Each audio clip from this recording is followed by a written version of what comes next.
I got a bunch of news updates to go over in today's video. A PlayStation 4 exclusive in Days Gone is getting a massive update with New Game Plus and extra difficulty modes arriving next week. The update is gonna be free. This isn't an expansion. Bend Studio has been doing a great job of keeping Days Gone updated, and another major update is dropping very soon. Also, an awesome PC exclusive has been revealed for the PlayStation 4 in Return of the Obra Dinn. This game was received incredibly well on PC from critics and fans alike, and now it's coming to the PlayStation 4, and it'll be coming later in 2019. And another game that I'm very excited to be coming to the PlayStation 4 later in 2019 is Yooka-Laylee and the Impossible Lair. Yes, the follow-up to Yooka-Laylee, which was a pretty cool old-school platformer. Now it's getting a follow-up title in Yooka-Laylee and the Impossible Lair. We've got a release date and an in-depth post over on the PlayStation blog that I do want to highlight. We'll talk that at the end of this video, but first up, Bend Studios' Jeff Ross, who is the game director of Days Gone, has highlighted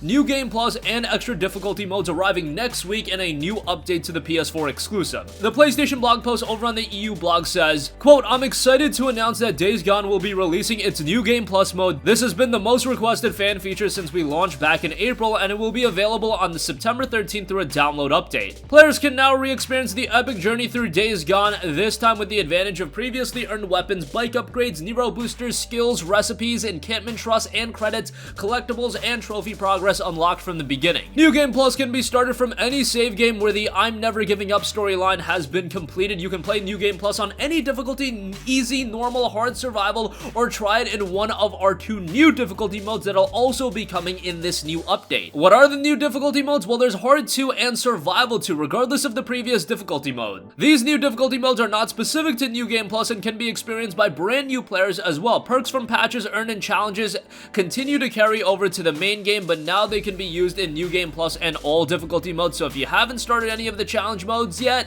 I highly recommend going for gold in each challenge in order to maximize your gameplay perks before New Game Plus releases. In addition, we have a few new trophies available to earn in New Game Plus Hard 2 and Survival 2 modes, including one related to a mysterious new weapon from an agent that only operates in the shadows. This is the perfect opportunity to return to the Pacific Northwest and replay your favorite horde encounters, take on ambush camps, and clear infestation zones with your expanded arsenal. But remember, this is Days Gone, where the world comes for you constantly. New Game Plus isn't the only news we have about Days Gone today. Mondo has created a vinyl of the Days Gone soundtrack featuring 25 unique tracks from the game, including 20 by composer Nathan Whitehead. The soundtrack is pressed on a 180-gram colored vinyl disc. The soundtrack will be available for pre-ordering beginning September 11th on their website. The vinyl looks sick. The cover is awesome, so if you are a little bit of a collector of little things like that, that is definitely something to check out as well. And Days Gone has been a relatively good game. I know critics kind of had a mixed reception to the game. I believe it has like a 71 or 72 on Metacritic, which is definitely not a bad score.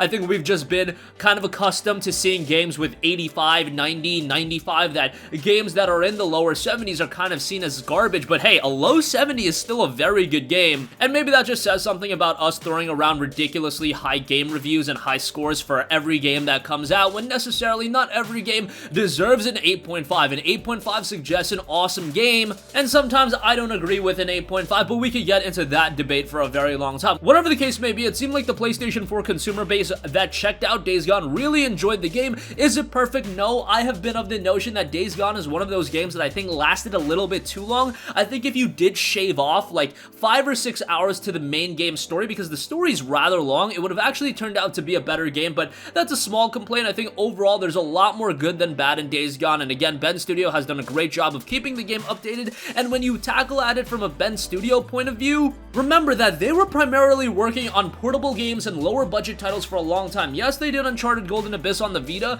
but that is nowhere near the level of a big budget PS4 exclusive. So for them to go from something like Uncharted Golden Abyss all the way up in budget to a game like Days Gone, obviously there were gonna be a few missteps, and Days Gone has them. However, it is still a very good game. I'm excited for what picture this paints for a future Bend Studio title. Now that they have a fundamental idea of how to create this big budget game and they have some experience, I think their next game is going to turn out to be a lot better. That's probably going to end up it being a PS5 game. I don't know if it's going to be a Days Gone 2. I don't really know if that IP has a lot of luster and a lot of lasting power. Whatever it is, however, I am excited to see Bend Studios' next outing. But for now, for those of you that have Days Gone, a new update dropping next week, and for those of you that have yet to check out the game, you can usually find it around $40, which is a decent buy. I do imagine come Black Friday time, it's going to be down to $30, maybe even $25. So waiting a little bit at this point, given that you've already waited a considerable amount of time since the game has been released, will probably pay dividends. If you're excited for all of these games coming out on the fall, stay busy with them, and, you know, come Black Friday, come the holiday time, check out Days Gone then, and you can probably get a really good deal with it, and a bunch of updates for you to download as well, so that's pretty cool. Alright, next up, I do want to highlight a couple of games. Most importantly, recently revealed, Return of the Obra Dinn will be coming to the PlayStation 4 later in 2019. This was an awesome PC exclusive that released all the way back in October of 2018, received very well, and announced by the developer of the game, Lucas Pope. He noted, Return of the Obra Dinn is coming to Switch, PS4, and Xbox One this fall. More details when I sort out an exact date. Now, Return of the Obra Dinn is a detective mystery title with a very dark art style. Again, a very unique game from a presentation standpoint. It got an 89 on Metacritic, and an 89 for a game that wasn't this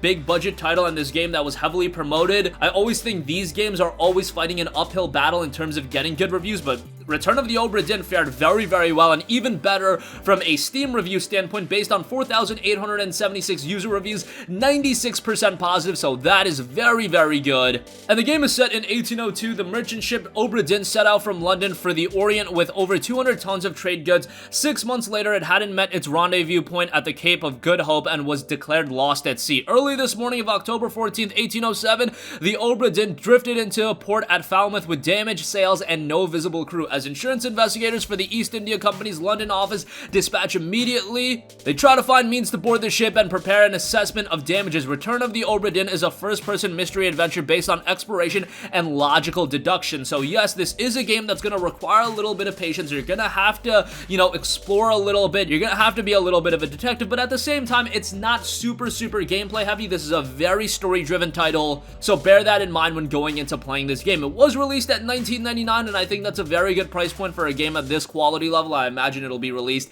at the same price point on PlayStation 4. I would imagine also this will be a digital-only release. However, I could very well see a game like this having a limited run games release. Honestly, I would be a little bit surprised if that wasn't the case. Whatever the case may be, Return of the Obra Dinn, an awesome PC exclusive, making the transition to PlayStation 4, Switch, and Xbox One later this fall. Very exciting news, and once Lucas Pope hashes out all the details and gives us an exact release date, I'll let you guys know about that. And lastly, here's a game with an exact release date. Yooka-Laylee and the Impossible Lair, the follow-up to Yooka-Laylee, will be dropping on October 8th. There's an in-depth PlayStation blog post about this as well, and I will be going over a little bit, but just to give you guys some insight into Yooka-Laylee, it was a really good old-school style platformer that if you're a fan of games like Super Mario 64, the old Banjo-Kazooie games, this is one that's gonna be right up your alley. And it's got that style of it having two mascot characters, Yooka and Laylee, whether that be comparable to a game like Banjo-Kazooie, Ratchet and Clank. I always like that style of having those two iconic characters working together, going through the game. It's just a style that's very charming and works rather well in the game. And the blog post from the PlayStation blog notes, since the initial reveal of Yooka-Laylee and the Impossible Lair, tonics have been a tough secret to keep. If you played Yooka-Laylee, you will be familiar with tonics. They granted bonuses like additional health, more energy, or extended Yuka's lizard butt with some very tight blue shorts. In Yooka-Laylee and the Impossible Lair, we've added loads of extra ingredients to tonics for some good old reinvention. This time around, they can be combined too. We asked one of our programmers to calculate how many different tonic combinations were possible, and he reckons that the number sits at over 1 million. What you'll notice about Yooka-Laylee and the Impossible Lair right away is the visual style. Tonics offers a variety of ways to change the appearance of a level. If you're a fan of blocky green visuals that remind you of simpler times, the Game Bee tonics are right up your street. There's gonna be a variety of this, so the look of the game is gonna evolve a little bit. Player skin, if you've just about had enough of Yuka's tail, you can remove it with a tonic. Player abilities, various tonics enhance your abilities, run, swim, and climb faster, and double up on those gracious twirls. They noted, we've had a ton of fun in the office playing around with tonic combinations. Removing Yuka's tail and giving him more human-like proportions seemed to be popular with our resident weirdos. We're looking forward to seeing the tonic combinations that the community comes up with when Yooka-Laylee and the Impossible Lair launches on PS4 on October 8th. So kind of a hard time in terms of a release date. A lot of big titles coming out around the same time. However, we'll see how Yooka-Laylee and the Impossible Lair turns out. I imagine it will be priced at around $30 to $40. So that is something to be mindful mindful of as well, but it'll be dropping October 8th, so pretty excited for that, and if you're into platformers, that's a game to keep your eyes on as well. So that's gonna conclude this video. Days Gone getting a major update come next week, adding new game plus and extra difficulty modes. Return of the Obra Dinn is coming to the PlayStation 4, an awesome PC exclusive, and it'll be on PS4 later this year, and Yooka-Laylee and the Impossible Lair launches October 8th on the PS4. That's gonna conclude this video. Sound off with all of your thoughts in the comment section down below. Thank you for watching, and goodbye. Hey guys, we hope you enjoyed the video, and if you did, make sure to hit the subscribe button, and if you're already subscribed, do us a favor and hit the bell icon. This way you'll be notified whenever we post a new video. That's the best way to keep up with all of our uploads, and we usually try to upload 2 videos a day. And with the bell icon hit, you'll be notified whenever we do upload a video. As always, thanks for watching.